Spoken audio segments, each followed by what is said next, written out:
seminaryo nakakapagpabago ng tao kasi ayun din, natututo ng maraming bagay tulad ng musical instruments, gano'n, tsaka napupurify yung kaluluwa. Simba, Biblia, Rosario, puro tungkol sa pagpapari yata eh.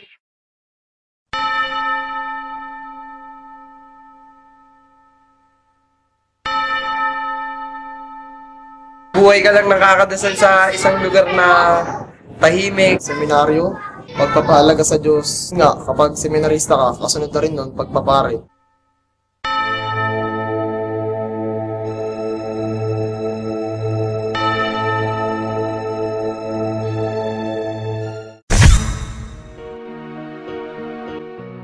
Iba't iba ang bokasyon na maaari nating tugunan sa ating buhay. At isa sa mga bokasyon na ito ay ang kadalasan nating tinatawag na pagsisilbi sa Diyos at sa tao o pagpapari.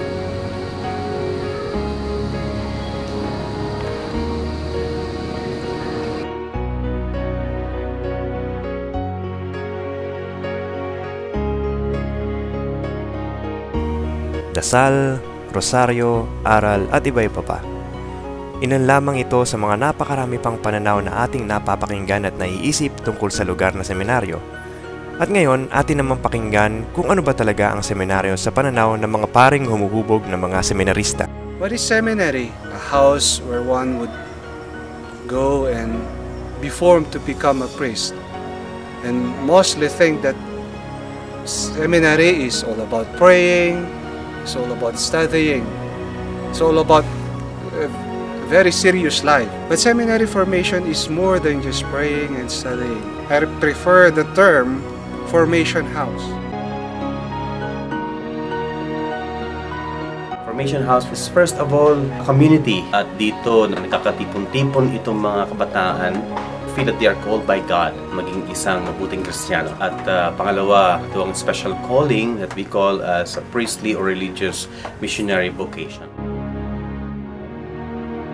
Like to discover what this call means, for them, how they can nurture and deepen that vocation through community life, through studies, through prayer life, through our apostolate. This initial calling, invitation to serve God is deepened and also clarified. So, napapalago yung ating relationships, nade-develop yung ating mga sarili, nade-discover yung ating mga talents, at unti-unti napapatatag yung ating bokasyon. It's fun, it's exciting to be with a lot of young people coming from different places who speak different languages, who have different cultures, and so this is our way of trying to discover how God calls us. Through my experiences in a seminary life with an international setting, I can say that it's a very inspiring experience, and it involves a lot of learning. The proper name, international, already means something for me. Inter, that means connection. And while you are in the seminary, you make a lot of connections. You learn a lot of things from other cultures, from other nationalities. It's a way for you to discover yourself. It's a way for you to share your life, to share your culture, and of course, to live out the brotherhood that Christ has installed for us.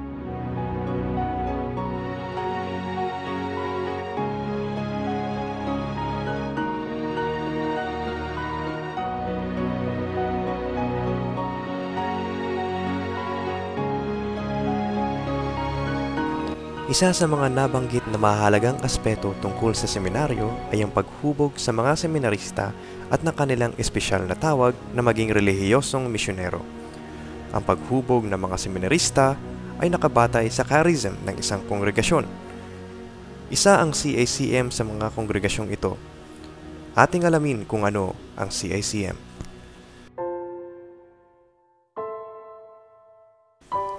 Ang CICM, Congregatio Immaculati Cordis Mariae, o kilala sa Congregation of the Immaculate Heart of Mary, ay isang international religious missionary congregation. Ang mga miyembro ng kongregasyong ito ay inilaan ang kanilang buhay para sa pagpapatuloy ng misyon ni Kristo. Sila ay nanggaling sa iba't ibang panig ng mundo na may iba't ibang kultura. Ngunit sa kabila ng kanilang pagkakaiba-iba, kilala ang CICM bilang mga relihiyosong iisa ang mithiin. Nagsimula ang kongregasyong ito noong taong 1862 sa bansang Belgium. Ito ay itinatag ni Théophile Verbiste nang siya ay magkaroon ng pangarap na makatulong sa mga batang inabandona sa China. Ninais niyang magtayo ng bahay ampunan para sa mga ito sa tulong ng 4 pang mga kapwa niyang pari. Simula noon, marami pang nagnais na makibahagi sa misyon hindi lamang sa China kundi sa iba pang mga bansa. At unti-unti ay lumawak ang kongregasyong ito sa patuloy nitong pagnanais na makatugon sa mga pangangailangan ng mga tao sa iba't ibang mga bansa. Sa kasalukuyan, ang CICM ay matatagpuan sa mahigit kumulang 20 bansa sa iba't ibang kontinente. Ang CICM ay patuloy na tumutugon sa kahirapan,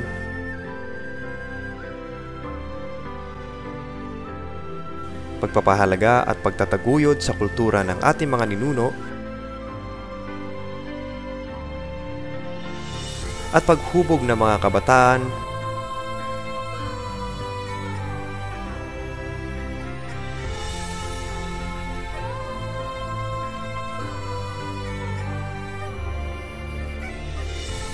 at sa mga nagnanais na tumugon sa tawag ng pagpapari.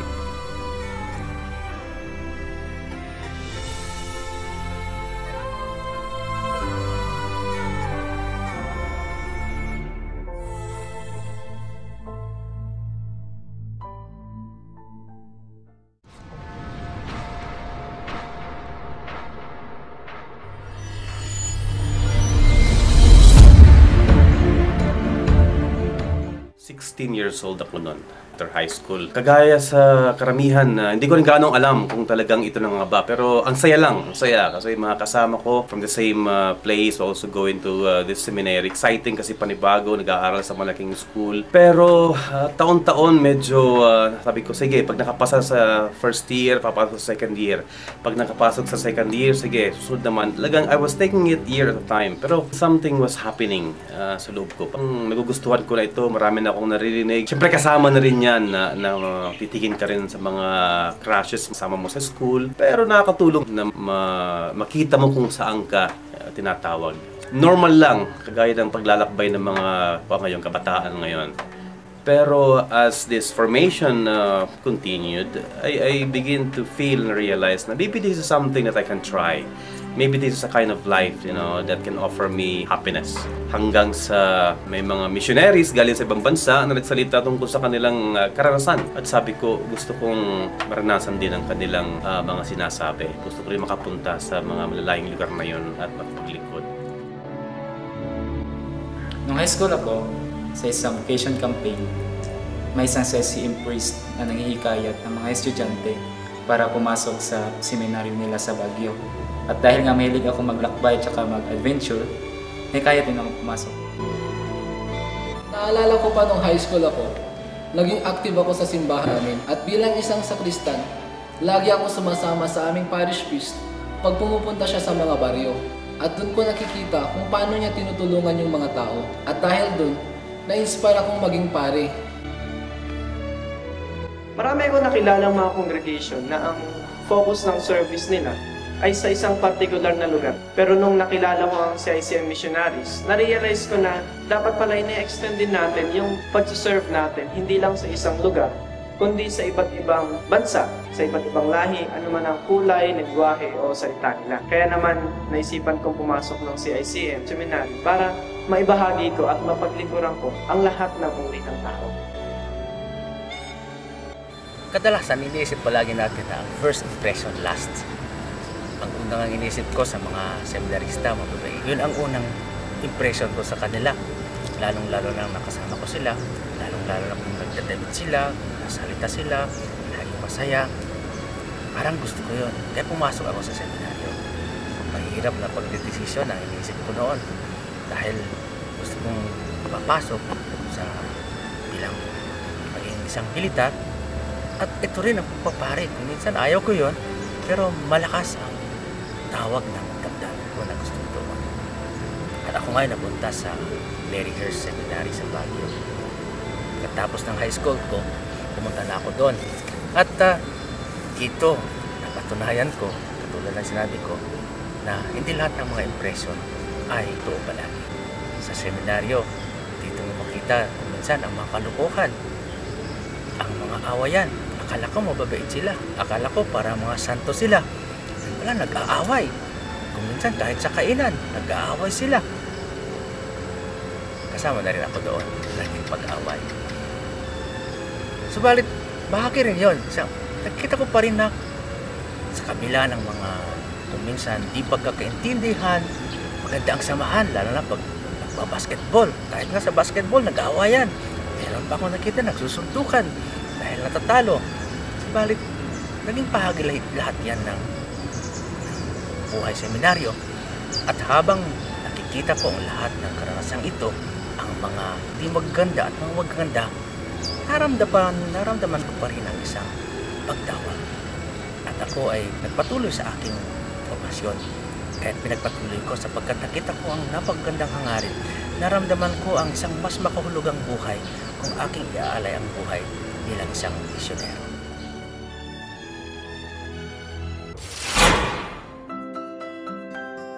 I emphasize words CICM because this is a seminary formation house where our candidates undergo a period of an integral formation. We have what we call the 4 pillars of our formation. We have academics, wherein they have to finish a degree. We also have pastoral formation, wherein our seminarians have an experience of reaching out to others. Different apostolate, where they have an experience of encounter with people, with various cultures, various walks of life. We also have what we call the community life formation, where our candidates would have an experience of living in a community, living in a family of different personalities, coming from different backgrounds, speaking different languages. So a very varied community coming together to live as one, as a family, to experience the beauty of being as a community. And then we have, of course, the basis of everything, that's the spiritual life formation, wherein our candidates or our seminarians, our formans, learned and deepened their relationship with God. And eventually, it would lead one to make a decision to follow Christ, to become a religious missionary in the CICM. Natunghayan natin ang 4 na aspeto ng buhay sa seminaryo at ang kahalagahan nito sa pagpapalago at pagpapatibay ng tawag ng isang seminarista, lalo na sa mga magkagustuhan maging misyonero ng CICM. Ating pakinggan ang mga seminarista ng CICM tungkol sa 4 na aspeto na ito.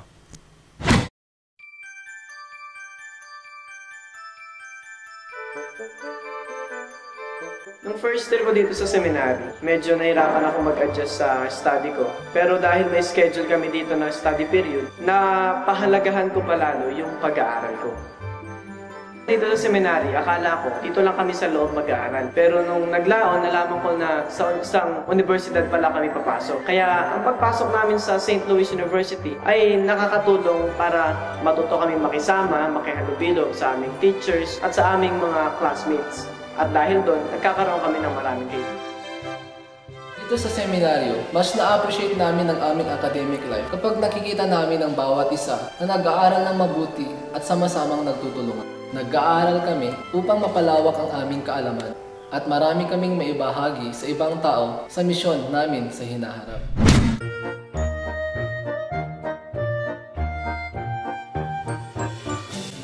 Ang seminaryo pala ay isang pamayanan, isang community na kung saan mayroong respeto sa isa't isa. Hindi iniisip na kung ikaw ay isang kayumanggi, ikaw itim o ikaw ay puti. Yung isang community na tulong-tulong sa mga gawain, yung convince ka na magkapatid kayo sa pananampalataya.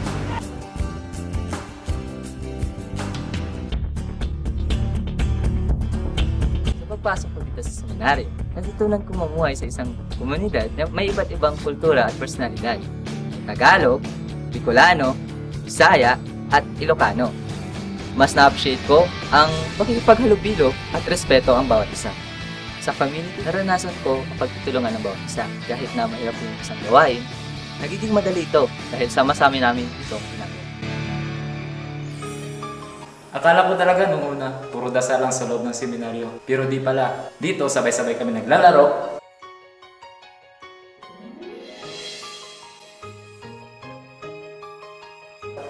Naglilinis, nagdarasal, at saka kumakain.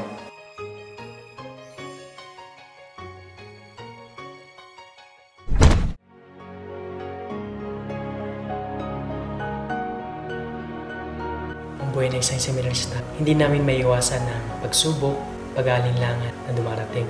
Dahil sa malalim na ugnayan namin sa Diyos, nagagawa naming lampasan ang mga ito.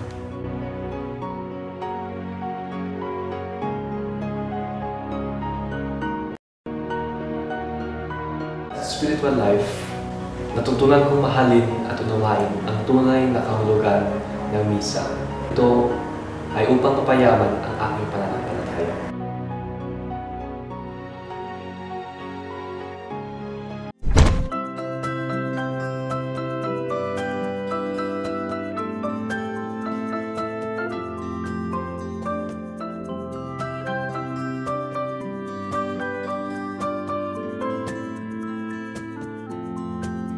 Sa apostolate, dito namin na ibabahagi ang aming talento, kakayahan upang makatulong sa aming kapwa. At dito, nakakakilala kami ng mga kaibigan at iba't ibang pamilya na nagiging parte ng paglago ng aming bukasyon.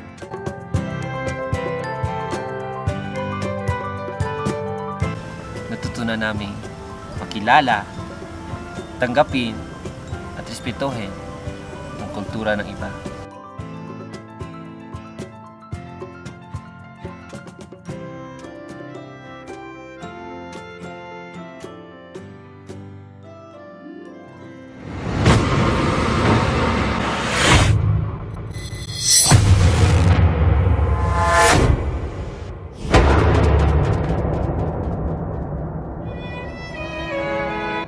Malalaman kung talagang kayo ay tinatawag, mahabang proseso yan. Una-una dapat yung tingnan is ano nga ba ang gusto ng aking puso, ano nga bang gusto kong gawin sa aking sarili, sa aking buhay. Hindi naman kinakailangan na 100% na pag pumasok sa seminaryo ay alam mo na kaagad na magiging pari ka na. No, be open to the promptings of the Holy Spirit as we enter the formation and go through these different moments and stages. Bawat isa sa atin ay may pangarap sa buhay. Bawat isa sa atin ay may landas na tatahakin sa buhay. At lalong-lalo na ngayon, sa inyo, napakahalaga na magsimula kayong mag-isip sapagkat ito ang magiging buhay nyo. Unang-una, dapat alamin, ano ba ang gusto mo sa buhay mo? Subalit, mas malalim pang katanungan na dapat niyong sagutin, paano mo gagawin makahulugan ang buhay mo? Walang ibang tinibignan ang isang tinatawag ng Diyos kundi kung paano sundan ang kagustuhan ng Diyos. Kung paano magsilbi, hindi sa kung paano maging masaya. Sa inyong pag-iisip, sa inyong mga pagninilay, napagandang tingnan ninyo ang inyong karanasan at alamin, damdamin, tanungin ang Lord. Tinatawag ba kayo?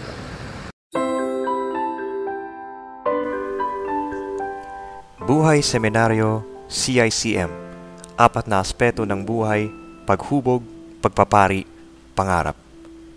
Madaming paraan ng pagtawag ang Diyos. Ating ding napapansin na ang pagtugon man ng isang tao sa tawag ng Diyos ay iba-iba at nagaganap sa kanya-kanyang oras. Ang pagtugon namang ito ay tiyak na nakakibat sa tiwala na ako at ikaw ay may misyon na dapat tugunan. Ang misyong ito ay regalo ng Diyos.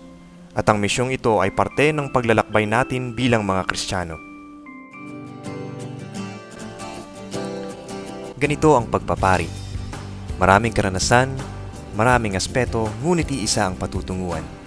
Ang CICM ay isa lamang sa mga napakaraming tumugon sa panawagan ng Diyos bilang paring relihiyoso. Hindi man simple ang buhay na ito, sigurado naman na ang mga tumugon ng tapat sa tawag na ito ay nagsasabing natagpuan nila ang tunay na kayamanang handog ng Diyos at naghahatid ng malalim na kaligayahan. Ikaw, Napansin mo ba na may kagustuhan kang yumapak sa buhay tulad ni Jesus? Handa ka bang dalhin ang buhay mo sa pag-akbang sa natatanging tawag ng Diyos? Gusto mo bang maging relihiyosong misyonero katulad namin? Ang buhay ba para sa iyo ay may malalim na kahulugan? Hahakbang ka ba at tutugon sa hamon ng buhay at sa tawag ng Diyos? Ang buhay ay may napakaraming hakbang. Ay huwag nating kaligtaan na ang pagkakbang na ito ay hindi lamang sa pansarili nating mga interes. Ngunit sana ating tingalalahanin na ang pagkakbang na ito ay misyon upang makatulong sa iba at magbigay buhay na rin sa kanila.